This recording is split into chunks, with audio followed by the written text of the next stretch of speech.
Happy Friday, episode 80. You chaps, many cultures. Been to any good conferences lately?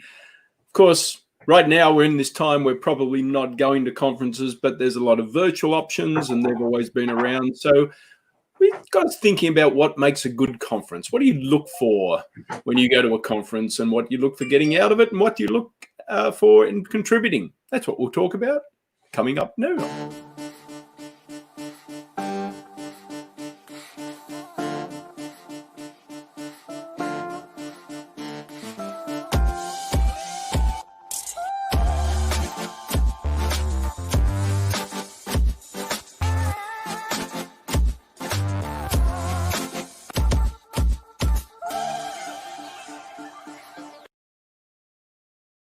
And as we roll into the weekend, how are you, sir? I am excellent. Happy Friday to you, two chaps, many cultures. And today, in a little bit of a different format, we let's not only do this, let's also do that. We're playing around with it. Does that mean we avoid the camera putting on 10 pounds? I don't know whether that's true. There's no hope for me in that case. And for the first time, hello, LinkedIn. We're streaming two chaps, many cultures to my LinkedIn profile. So those of you who are watching via the LinkedIn, welcome everybody. Well, there's already two people who say hello from Chicago via LinkedIn. Chicago. Hey, Rory. Chicago. And we have Andreas from Atlanta. All right.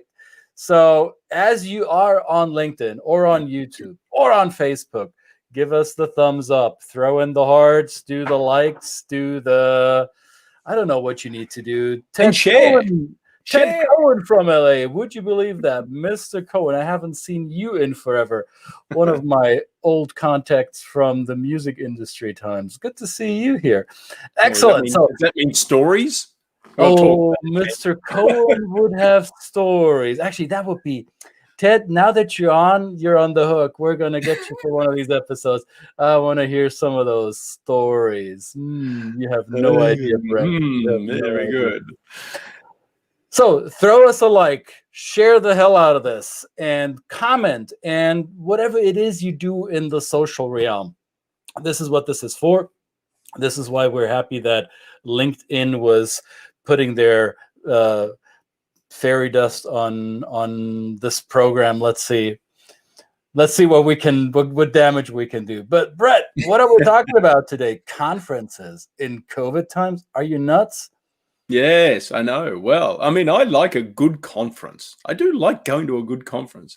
I guess everybody's got a different opinion on what makes a good conference. But I think having just gone through transferring what was essentially a live conference where people were going to show up into a virtual conference, which we've had to do, we've got some good takeaway. I think I've got some good takeaways coming or getting the feedback from the attendees into actually asking, how can we create what we did at this virtual conference and turn it into something we can do in a live conference, which I never expected. And it made me think about what really makes a good conference, what has made a good conference in the past.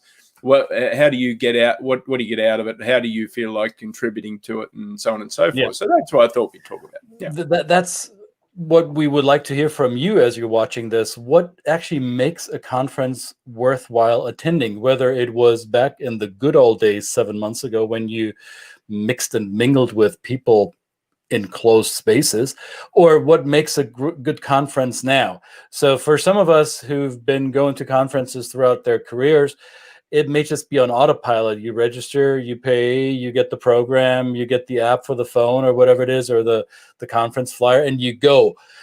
But what is it that makes a conference great? And as you were charged or challenged with transferring what used to be an in-person conference into an online conference, and by the way, excellent job on that, Brett. I think you were thrown into that soul searching. What is worth transferring? How do we transfer it into the remote world? So, I mean, for me, this is my very personal, unimportant opinion. a good conference for me is when I make new connections, when I have the ability to exchange thoughts, ideas, business models, hear war stories, get best practices, learn. If I walk away from it having learned something new, then it was worth my while. And if I made new connections that could either further my business or further my mission, or if I made contacts whom I can contribute to make their lives better. So Ted here says, the ability to go in a corner to either meet for the first time or catch up. Right. Excellent. So to find a quiet space or a safe space where you can have an undisturbed interaction. Good Absolutely. point. What makes a good conference for you, Brett? I'm the same. Added to, of course, and you no doubt the same for you, is to connect, and as just mentioned by the comment, it is catching up with people that you know already too, right? And that is always, it's always good to see people in person.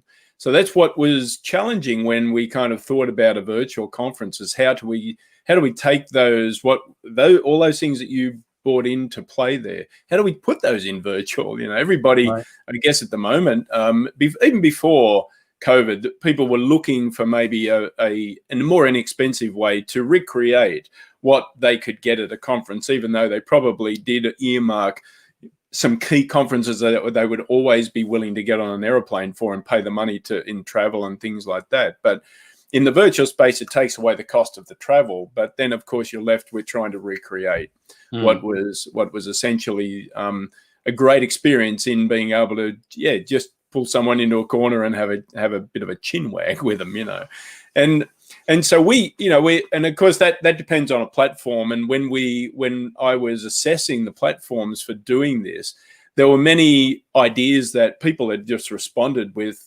platforms that they thought was recreating that, but it seemed as though that they'd never been to a conference themselves. It just seemed they were trying to recreate a Zoom platform, and that's not a conference. This is this is an ongoing exchange of ideas and interaction, personal interaction with people. So we were lucky to come up with a platform called Remo. This is not an advertisement for that, but it was interesting. The feedback that we got is that in that platform, there was the ability to sit at a table with another person, or sit at a table with 8 people, or 6 or 8 people, where you got the chance to meet and bump into people you probably wouldn't have otherwise bumped into, like you would at a virtual at a regular conference, but also catch up with people and it formed. A lot of people mentioned that it was a different conversation that took place at an in-person conference, and better, which was really surprising. They said, at an in-person conference, someone mentioned this the other day, you can walk in, your eyes will scan the room. You will either see a group of people over there that are probably very well into a conversation that you don't want to interrupt. So therefore, I don't want to go over there. And then I don't know this one person, that group, and I don't know whether. Absolutely. And so for me, a great conference is, there's a choice there. You have a choice of being able to wander around, be as visible or as invisible as you want to be, and you can engage with whoever. But what somebody said is that tends to imbue a conference with a little bit of groupthink, right? People tend to kind of stick with who they know and what they know in the conversations, which is safe. In this virtual space that we created, strangely enough, there was a little bit more of an extension of the comfort zone, where you found yourself sitting at a table with people you didn't know, and there's always that difficult kind of extracting yourself from the conversation. So maybe you would sit there, and and people were cognizant, because it was a video on a virtual table. People were cognizant of when somebody joined, that they immediately were aware that person had joined and brought them into the conversation. Right. You wouldn't stand there like a fifth wheel and waiting to budge in on an ongoing conversation. Everybody at the table would say, I see we have a new person to the group. Let's include you somehow. It was more of a, I think, more of an intentional process. And I like Ted's comment here. Oops, that Karen, we're going to get to you quick. Ted says the Bassomatic, and we're going to spin a wheel to speed date isn't really for him. And this is more seasoned conference goers will recognize that. A lot of the first time conference goers, and I was one of those too at some point, the spinning the wheel was really all that was about, collecting business cards, handing out as many as possible. But after a while, that gets a little bit old. What does Karen say? Karen says, looking to make a connection that speaks your quote unquote language, finding an unexpected solution or answer to a problem you didn't even necessarily realize you had, being able to present an answer/solution to somebody else's problem. Well, and isn't that what business is about? To having a solution to somebody else's problem, right? And that makes a great conference. Absolutely.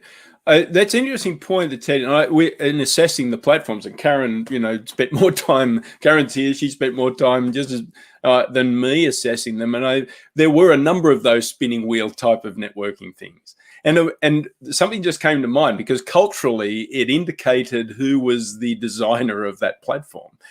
And many of those platforms were, by their very essence, created by people that came from a mindset of, yes, a spinning wheel, the transaction. Like you said, let's get a business card. Let's find perhaps, somebody that we might make a connection with and politely, but otherwise politely disappear and go, well, they're no use to me. Right. The platform we settled on was created and is managed by somebody from a culture that comes from a more collectivist culture, more relationship-based culture. This just came to my mind when Ted mentioned that. So it's interesting how that even though people attended this conference from all around the world, there was still that kind of awareness, like, this was pretty clever. Whoever created this has come from a mindset that it's not just about the transaction. Mm-hmm. It's actually really about the relationship. And again, we keep looping back to this, right? So that may be one of the questions, that the answer to the question is, what makes a good conference? It is essentially the human need to connect, right? And even though you come from a culture that might be more transactional, but it is, I think the indicator is how deep and authentic and genuine were the connections that you made during the conference, right? Ted has another comment here. He had a person once say to him, I've been trying to meet you for a few years. You were always deep in conversation. So this could mean two things. I don't know exactly what Ted is referring to, but to me, that sounds like there's two possible scenarios. One, the person didn't dare approach Ted because Ted always appeared to be in deep conversation. That was a deterrent to that one person. Or maybe, and they were attracted to Ted because Ted appeared to be in a deep conversation, not just some random blah, blah, fluff, surface level, right? So having a deep, true connection is what makes you more desirable to connect with in a business or any context. Tasha says she thought the Remo format worked well. Excellent. Do you see this, Brett? There's comments coming in from Facebook, from LinkedIn, from YouTube. I love this. Karen is saying, she's like we can see her. She's nodding her head in approval. And what does Ted says? So there is a need for inclusion. Yes, of course there's a need for inclusion. And how do you make this work in a real conference? In a real life conference, it's easy to retreat in your respective bubbles or your clique of people that you've been to the last conference with. In an online format where everybody is learning how to navigate through a virtual system, everybody has the same barrier of entry or the same kind of obstacle of belonging through the medium. A lot of the pre-sorting doesn't happen because the pre-sorting is pushed away with finding our way through the technology on the platform. And I think that is what made the virtual conference that Brett helped facilitate or put together, basically. I thought it was very valuable because I made interactions, I made connections with people that I probably would have not met during the real life format. Yeah. That's good. It was a good point. I like the idea about the there was a certain awareness of this is new for everybody, so everybody was kind of helping each other, and that made for a kind of an icebreaker that you don't normally, people that are possibly not as skilled in the art of small talk, in particularly from their cultural perspective, that was taken away because it was like, well, we're trying to work this out. Do you know how to do this camera thing? Exactly. So that was kind of fun. It was a toy. It was like it was something we were playing with in the real space. So that begs the question, though, as we all are learning and becoming better at using these novel tools, and as platforms like Remo and others are probably becoming a little more feature rich, or they work out some of the kinks or respond to users' needs as we all are learning how to do this. As the novelty factor wears off, will we use them the same way we were in the real life format? I'm not quite sure yet. Yeah, that's a good question. So the other question then that you pointed to is the content, is the learning, is the what is delivered in a conference, and of course that. Well, you can just say the material can be the same no matter what. The offerings can be the same. They're delivered in different ways. So we need to be cognizant that just like the technology brings connection, it also can have the potential to separate us, because technological inclusion is a real thing now, especially if people have different access to technology. And so that has to be taken into account. Just because somebody has a really good internet connection doesn't mean other people do. So, and that's and I'm very grateful that Brett is doing this program with me, even though my internet connection is so lousy, and I'm barely hanging on here on a thin thread. But thanks for including me. But I'm being tongue in cheek about this. This is very much an issue, especially in countries like the US, where both of us are located, where you would think that broadband technology has reached mass market penetration, and it's nowhere near that, depending on where you live and what socioeconomic backgrounds you hail from. Your access to an online get-together, any type of online business interaction might be restricted due to your infrastructural challenges and access levels that you have. And the difference with this virtual is we recorded all the sessions. So when it comes to the learning, that's not something that you could do it, I guess, in an in-person conference, but it would take a team of camera people and audio people to do. But it's something you can capture more readily and easily on the virtual platform, in which we did. And so you then say, okay, you came to the conference for the 5 or 6 days. That's great. I'm glad you made the connection. But 6 months later, you're going to still have access to the workshops and the information that you missed. So that really adds a whole nother layer. I thought that was something that was really valuable for people. So plus, I think the fact that you recorded it, and I think what many conferences are now doing is, instead of making it like a 2 or 3 day consecutive days event with multiple tiers of workshops and keynotes and hangouts and whatnot, where there's a schedule of overlapping or concurrent sessions, which make you pick and choose. Well, do I go to room 17B or do I go to 11A? I wish I could go to both, but I can't.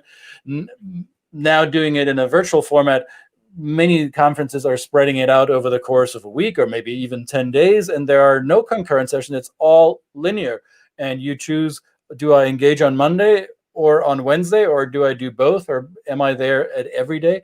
But that actually lowers the bar of entry, or even broadens the perspective of audience. I think it certainly helped me, because I didn't have to decide, do I go here, do I go there? I could just attend anything. Yeah, and in normal in-person, and at the conference we're talking about, there was up to 7 or 8 concurrent sessions. So it made it very difficult. And it also it diffused the audience, because some people would have only like 5 people in their session. And then other people would have 25. what we found in this experience, even though we had concurrent sessions, it was only like 2 at a time, or maybe 3 at the most. And even on the last day of the conference, we had 50, 60 people in workshops, which was just amazing. It was just fantastic. Yeah. It was, and so the value that, or I guess the great response for the presenters is that they then felt that what they were presenting was really of value. And I would argue, of course, you could tell them, it wouldn't matter if one person was in the room. What you've got to say is valuable. It's always valuable. And if you change that one person's, or you give that one person, but I think having, it's nothing better to have a big crowd, right? That's great, So as a presenter, what makes a good conference is, I think preparation for yourself in using whatever tools that the host gives you to be able to promote and get the word out there about what information you're going to share and how it's going to be presented.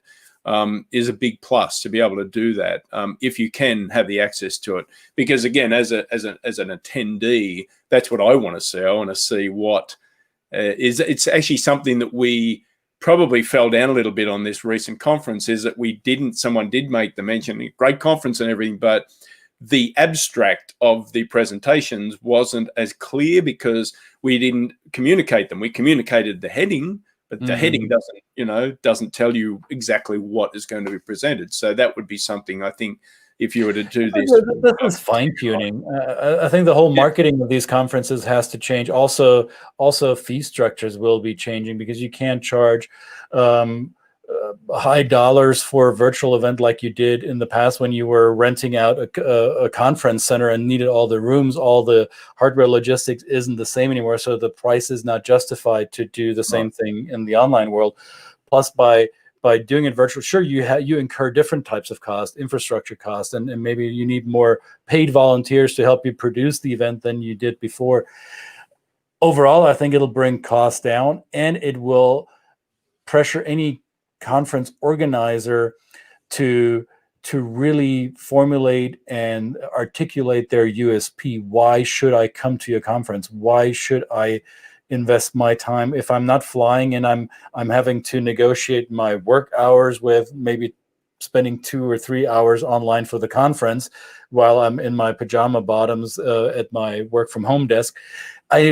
Conference organizers really have to justify, why would it matter? Why would I go there? And so the whole marketing and communication approach of a conference will I think change. I'm not a conference organizer, but I would expect them to change their approach from a consumer perspective. I want to be addressed differently. I want to be talked to differently now in this world. Yeah.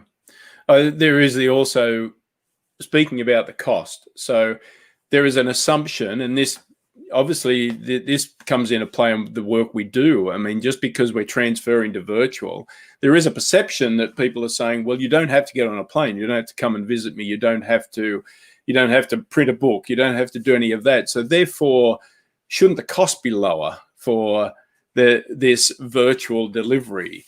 And I would argue that there's probably a valid point, but then that doesn't mean that you're still not getting the same value out of it. So that becomes, as a conference organizer, that balance between what's a fair fee for entrance is good, but this brings in the opportunity to make an argument to sponsors to say, I love going to a conference where there's a lot of contributing sponsors that are bringing their products and services that I can have a look at, and I can talk to somebody and ask them whether it's, and assess whether it's worth me investing in their business at least in what they're offering.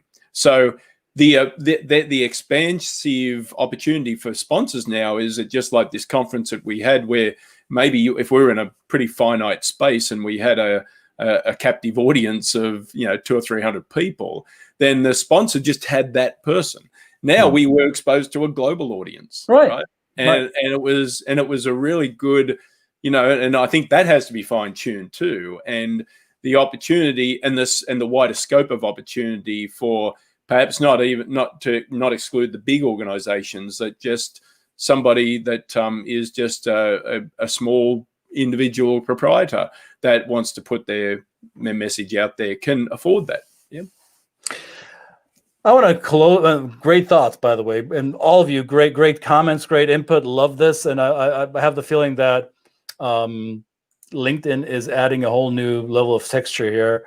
I want to bring up my friend Ross here. Ross, I haven't seen you in too long, so full disclosure, I've known this gentleman for a while, so and he is having an issue with gray hair showing. Okay, yeah, well, Ross, not everybody is blessed with a hair-free scalp like you are, so we call them low maintenance gardens. Thanks very much. I proudly wear the gray, Ross. All right, just getting that out there.